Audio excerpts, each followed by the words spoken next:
Istilahnya cara pakai baju saja mau sama, ya. Kemudian jadi betul-betul mirip komando ABRI gitu ya. Dari mulai tidak mau beda cara mengangkat tangannya, cara rukunya, sehingga betul-betul saya bilang kalau salah-salah mengajari mereka bisa salah.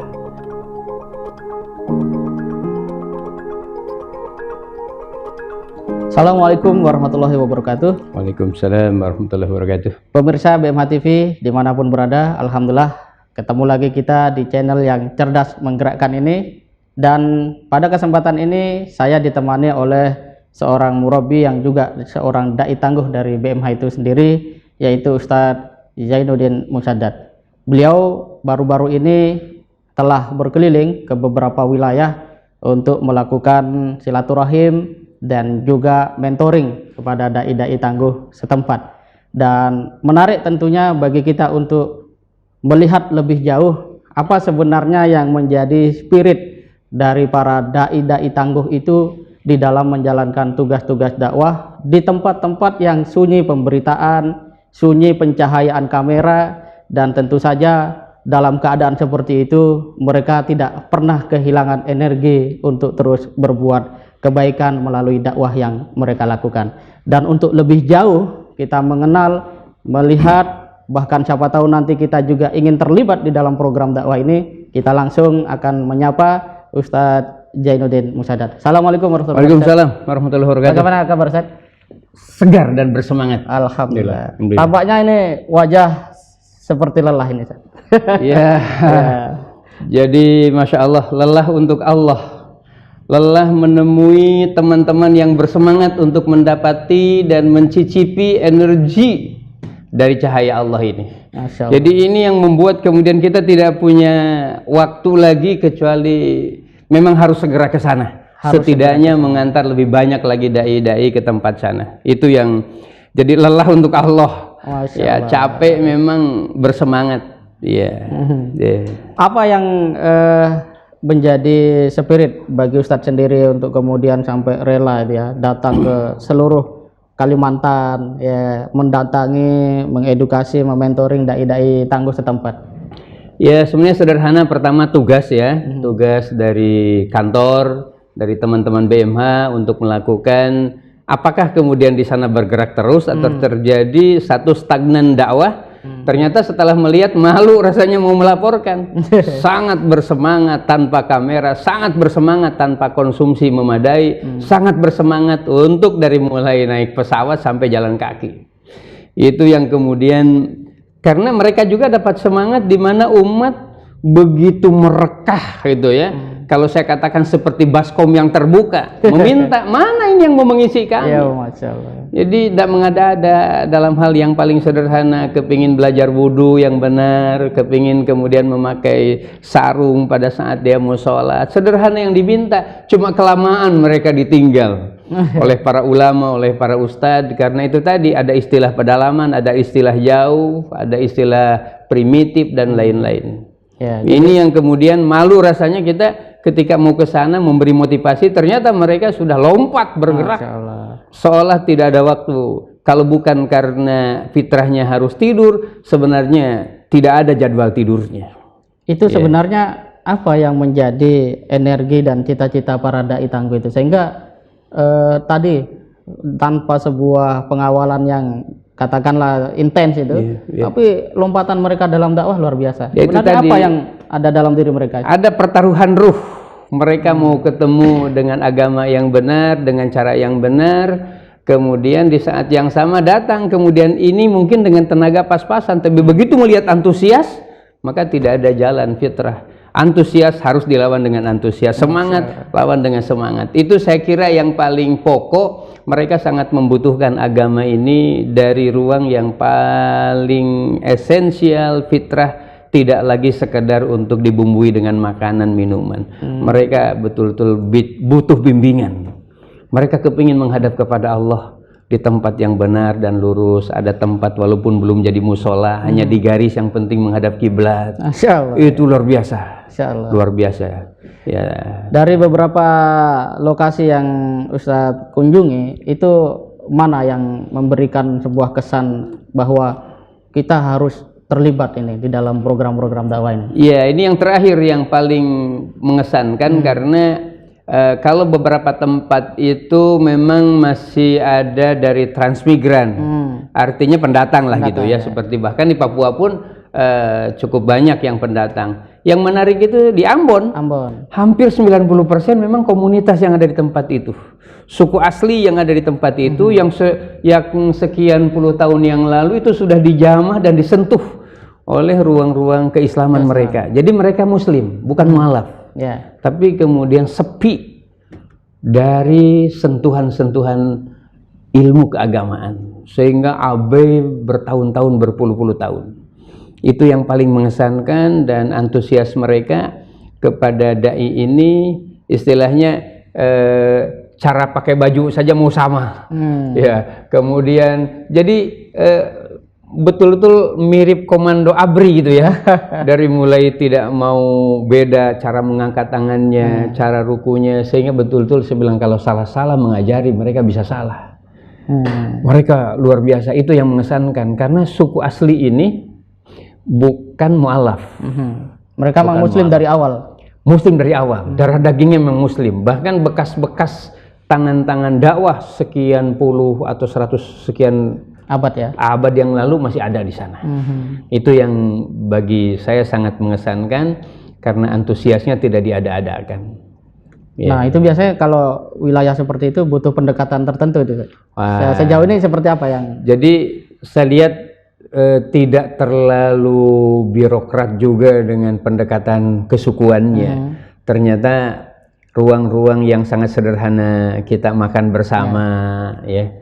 Kemudian olahraga, gerak-gerak sedikit, tidak langsung pada bahasa agama langsung, kemudian diajari langsung sholat, tapi pendekatan-pendekatan yang sederhana. Kita makan bersama dulu. Kita makan bersama dulu. Bahkan tidak pakai piring-piringan, ya. Jadi itu luar biasa. Sehingga tetesan-tetesan dana dari donatur yang tertitipkan misalkan lewat BMH, betul-betul saya bilang tidak ada yang tidak jadi darah daging. Menguatkan persaudaraan di sana. Luar biasa. Kekeluargaan. Luar biasa. Karena memang di satu sisi juga ketika kita memberi makan juga yang jangan yang terlalu ecek-ecek gitu ya. Kita beli ayam agak banyak, kita bakar gitu ya. Memberi kegembiraan gitu ya. Karena itu juga barang-barang yang ada eksklusif tapi suasananya tetap dibuat tradisional, tidak harus kemudian bawa kompor yang banyak, ya. Yang penting bumbunya dan jumlahnya tetap banyak gitu ya. Nah, saya kira kalau mau istilah tadi terlibat, ya inilah contoh paling sederhana dan nyata mereka seperti pakaian untuk sholat, untuk tunjukkan kerja pakai ini, begitu sholat dia ambil baju-baju yang kita siapkan, sarung yang kita siapkan, sehingga secara mental sholat itu boleh pakai baju yang lain, tapi kita disiapkan. Itu untuk mengajari bahwa kita menghadap kepada Allah tidak sama dengan menghadapi ya kehidupan pada umumnya gitu ya. Pada ruang-ruang itu sebenarnya sangat terbuka, ruang begitu luas bagi masyarakat ikut dalam dakwah ini sebenarnya. Saya kira ini tidak perlu pakai ukuran panjang kali lebar, tanpa ukuran, karena kemudian semuanya betul-betul karena dia tidak mengurangi terhadap kerja-kerja yang dilakukan oleh mereka, termasuk anak-anak mereka. Mereka serahkan anaknya tanpa batas, tidak ada syarat. Karena mereka Muslim, mereka kepingin anaknya sholat. Jadi di saat kemudian mereka juga kembali sholat, kembali mengucapkan assalamualaikum, anak mereka diserahkan gitu aja. Beda di tempat lain, maaf, ada yang memang resisten anak-anaknya dimasukkan, tapi jangan sampai diajari agama. Ya karena berbeda gitu ya. Bahkan ada yang masih mualaf tapi ibu bapaknya mungkin masih mungkin keterbatasan informasi gitu ya. Nah, tapi kalau ini memang menarik gitu. Itu yang nah ini kalau kita masuk kepada sosok dai-nya sendiri, Ustaz. Nah ini kan kalau orang atlet ada pola untuk mengatur makannya, mengatur jam olahraganya. Nah kalau dai ini secara ruhiyah itu apa saja sih yang diperlukan atau dilakukan? Siapa tahu nanti menginspirasi juga bagi pemirsa. Oh ternyata dengan cara seperti ini kita bisa menjaga hati, punya energi, berbagi. Nah, itu saya kira memang hal-hal yang sangat fundamental dari kebutuhan mereka. Ya jalan ya tidak perlu lagi kemudian harus mencari-cari tiket. Itu contoh yang paling sederhana. Udahlah kita fasilitasi bahasanya gitu. Dia pokoknya konsentrasi di sana. Jadi itu satu hal yang terkait. Tapi lebih daripada itu sebenarnya andai kata bisa hidup tanpa makan, nah bisa dilakukan. Andai kata, artinya tidak akan melumpuhkan namanya semangat untuk berjihad di jalan dakwah ini. Saya melihat tidak lagi bergantung, cuman itu tadi, masa kemudian orang capek kita tidak mau mengambil bagian dari capeknya? Betul. Itu aja. Ya, masa kiai ustadznya yang ke sana itu juga harus yang mencari-cari baju? Itu sederhana sekali. Ini bukan merayu ibu, merayu bapak. Ini fakta menjadi lapangan amal yang luar biasa. Udahlah Ustadz, ini ada baju gamis yang sederhana aja. Supaya mereka ketika mau sholat itu kita ajari bahwa waktu sholatnya seperti ini, maka bajunya ini. Walaupun kita katakan boleh saja pakai baju itu. Ada juga kemudian tepat kita hanya ngasih kopiahnya saja. Untuk memberi muru'ah bahwa menghadap kepada Allah itu ada situasi lain. Dipakai baju kerja juga, pakai kopiah. Ini kan jadi menarik. Menarik utamanya untuk pendidikan anak-anak mereka yang diserahkan sepenuhnya kepada kita. Nah ini mungkin yang menjadi pertanyaan banyak orang. Sebenarnya dai itu melakukan apa dalam hari-harinya? Kalau sholat kan, insya Allah semua sholat tuh. Nah, ada amalan apa bagi dai itu sehingga dia punya sebuah keteguhan, komitmen, dedikasi di dalam dakwah itu? Jadi yang paling pokok, jangan sampai dai itu pintar dalam retorika dan ruang-ruang komunikasi saja, tapi kemudian dia abai dengan ibadah. Jadi dai yang kesana itu memang harus ahlul ibadah. Selain memang harus sehat ya, harus sehat, tapi harus ahlul ibadah. Sehat karena memang sekali waktu jalan panjang yang dilewati itu memang bukan 1 kilo 2 kilo. Ya katakan dekat ini, dibilang dekat ternyata jauh karena kalau 10 kilo jalan kaki enggak ringan itu. Jadi memang ketangguhan fisik harus ada. Tapi yang lebih penting lagi, tidak cukup mereka dengan komunikasi, makan bersama, memang harus kuat ibadah, sehingga yang kita sampaikan kepada mereka itu tembus di hati-hati mereka. Ya, kita tidak mengabaikan retorika, materi, tapi kurikulum seperti itu janganlah dirumit-rumitkan seolah-olah harus tamatan sarjana dan lain. Yang paling penting itu saya garis bawahi tadi, fisiknya kuat dan ahlul ibadah. Masya Allah. Ini ketahanan yang luar biasa. Jangan coba-coba kita mendapati pagi-pagi mereka kalau belum sholat duha. Begitupun malam. Ketika kita mau dapati mereka, ya kita harus sholat malam. Sehingga yang kita sampaikan itu bukan sebuah pengetahuan semata-mata, tapi menjadi jalan hidayah, Pak Yakin. Harus jadi jalan hidayah. Kasihan juga mereka kalau diajari banyak ilmu, ya, tapi di saat yang sama kemudian tidak terasa hatinya disuguhi oleh ruang-ruang yang bersifat ruhiyah.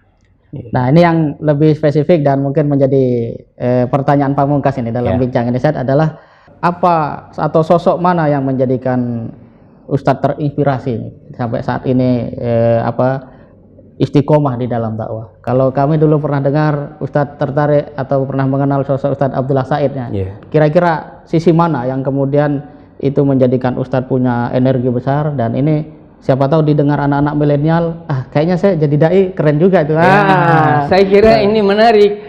Memang kalau kemudian anak remaja di sana yang relatif dalam beberapa hal juga dikenai dengan teknologi. Ya tapi itu tadi, selain kemudian energi ke tempat sana, dunia muda dihadapi dengan anak muda. Ini satu. Jadi akan ada sinkronisasi, ada simbiosis yang sangat kuat antara mereka anak muda yang relatif lebih pas dihadapi oleh anak muda sesungguhnya. Artinya energi geraknya tidak dibuat-buat, tapi tetap saya garis bawahi, pemuda ini pun kemudian harus menyiapkan diri menjadi ahlul ibadah. Tidak bisa hanya semangat dan fisiknya kuat. Nah, kalau persoalan kemudian ada inspirasi, karena ini bukan barang baru sebenarnya, cuman diperbaharui bahasanya dan suasananya. Sebenarnya kan seperti Ustadz Amin Bahrum itu pernah menembus ke ruangan irian pedalaman sana, ternyata kan salah satu diantaranya dia betul-betul menemui mereka itu dengan segala kehadirannya, dari mulai tubuhnya, pakaiannya, mencoba hadir untuk mereka. Itu satu diantaranya. Beliau salah satu diantara sosok inspiratif yang kemudian menemui mereka sebagai sebuah kenikmatan, menemui mereka sebagai sebuah kenikmatan. Itu yang kelihatannya diperlukan oleh kita. Jangan kemudian kita mau menikmati sesuatu hanya karena ada sisi-sisi finansial. Kalaupun kita manusiawi itu dibutuhkan, tapi bukan itu. Jadi ada totalitas gitu saja. Totalitas. Jadi bahasa lainnya itu lebur sebenarnya, lebur. Jadi pergerakan itu lebur dengan keimanan. Kenapa bergerak? Karena iman. Kenapa iman? Ya karena harus bergerak. Jadi kalau iman ini diam-diam saja, iman ini tenang-tenang saja, sebenarnya perlu dipertanyakan dinamika iman ini. Jangan-jangan tidak ada pertumbuhannya. Mungkin ada tapi tidak ada pertumbuhan. Catat, iman itu ekspansif. Iman itu tidak mau diam. Ketika Bilal bin Rabah sudah beriman, wah dia sibuk dengan segala kekurangannya mau menyampaikan Islam ini kemana-mana. Bahkan kepada tuannya yang menyiksa, yang menindis batu. Ya, dia katakan kasihan dia tidak mendapati apa-apa dari kebaikan dan kemuliaan ini. Saya harus dakwahi supaya dia juga menikmati ya. Itu contoh paling sederhana dari perjalanan sirah. Jadi iman menghadirkan superioritas ya. Ya, dia merasakan bahwa saya ini mulia dan saya dapat kehormatan karena iman ini kemudian menjadi hadiah bagi orang. Dia menjadi hadiah bagi orang yang tidak memiliki iman. Sehingga dia bukan hanya superioritas, mungkin bahasanya ya lebih di atas itu. Betul. Syukur dan dapat kehormatan kalau darah daging ini bermanfaat untuk menyampaikan ayat-ayat Allah. Jadi orang beriman dia akan terus bergerak. Bismillah, bukan iman yang totalitas. Kalau kemudian terlalu banyak alasannya hanya karena banyak pertimbangan itu saja. Ya. Dan ini saya kira bukan pribadi saya semata, tapi teman-teman juga melakukan hal yang sama kemarin di tempat-tempat lain dan menyusuri. Ya, saya betul-betul hanya melihat ada ruang yang terbuka untuk kita beramal. Ya, closing statement. Bagaimana sebenarnya dakwah itu sendiri, kemudian dai serta generasi muda yang sudah semestinya juga ikut terlibat ya, bahkan mungkin lebur di dalam dakwah itu. Ya, kalau lihat sejarah kan tidak ada yang terlalu tua yang mengiringi Rasulullah SAW. Zaid bin Harithah, Ammar bin Yasir, Ali bin Abi Thalib. Yang sedikit ada usianya itu kan waktu itu Bilal bin Rabah baru 26 tahun. Yang lainnya itu kan di bawah 20 tahun. Jadi tidak harus menunggu kemudian selesai sarjana bidang dakwah, selesai kemudian ini. Sekarang bergerak, nanti Allah kasihkan. Itu satu. Yang kedua, bahwa para ulama yang sangat istiqomah mengatakan dakwah itu adalah perang di masa damai. Masya Allah. Jadi memang pikiran kita perang gitu ya. Bagaimana energi untuk kita menundukkan orang-orang yang melawan kepada Allah itu menjadi bagian dari kenikmatannya bertemu dengan Allah. Jadi kita mendakwahi tapi energi kita itu adalah dorongan-dorongan. Spiritnya seperti sedang dalam pertempuran. Itu energinya. Tentu saja cara bertempurnya yang membuat kita tersenyum, santun, betul. Tapi punya semangat yang kuat. Sebelum kemudian dia berhasil kita berikan hidayah dan cahaya dalam hatinya dan tersungkur sujud menikmati kehidupannya, kita tidak mau berhenti. Ya, saya kira-kira seperti itu. Ya, karena para ulama yang istiqomah seperti itu. Dakwah itu adalah jihad di masa damai, jihad dalam keadaan tidak berperang. Baik, luar biasa. Alhamdulillah, pemirsa BMH TV, demikian perbincangan kita dalam Bincang Mulia BMH TV, dan kita dapat temukan beberapa mutiara, diantaranya satu, bahwa menjadi orang yang bermanfaat itu adalah bagian dari ruh ajaran Islam itu sendiri, dan dalam hal ini para dai tangguh itu terus berusaha menjadikan diri mereka sebagai sarana-sarana untuk menghantarkan hidayah kepada masyarakat yang membutuhkan, masyarakat yang sebenarnya haus dengan nilai-nilai Islam, namun belum ada dai yang datang dan menemani mereka. Yang kedua, kita bisa melihat bahwa keberhasilan dakwah itu membutuhkan dua bekal utama. Yang pertama adalah semangat di dalam beribadah, yang kedua tekad untuk totalitas atau lebur di dalam dakwah itu sendiri, sehingga tidak berdakwah seakan-akan kita tidak minum, haus, ada sesuatu yang menggelisahkan. Dan yang terakhir di dalam dakwah adalah harus hadir semangat seakan-akan kita ini dalam sebuah pertempuran. Persis kalau kemudian pepatah Arab mengatakan bahwa waktu itu adalah pedang, mungkin maknanya di situ bahwa dalam kondisi apapun, semangat kita di dalam menghadirkan kebaikan, dakwah itu harus betul-betul terarah, ya, terencana, terevaluasi dengan sebaik-baiknya, persis seperti sedang membawa atau menghadapi situasi di mana kita harus memenangkan sebuah keadaan. Saya pikir ini yang dapat kita hadirkan dalam bincang mulia hari ini. Tetap di channel BMH TV, channel yang cerdas menggerakkan. Jangan lupa like, komen, share, dan subscribe. Semoga bermanfaat. Assalamualaikum warahmatullahi wabarakatuh. Waalaikumsalam warahmatullahi wabarakatuh.